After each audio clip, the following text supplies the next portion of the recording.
पुष्पम् वेद पुष्पवान् प्रजावान् पशुवान् भवते चन्द्रमा वा अपाम् पुष्पम्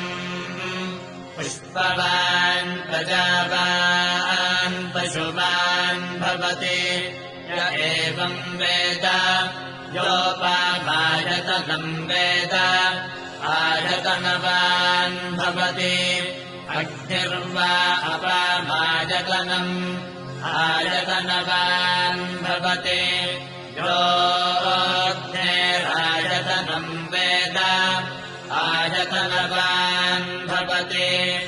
आपो वा अग्नेरायतनम् आयतनवान् भवति य एवम् वेद योपामायतनम् वेद आयतनम्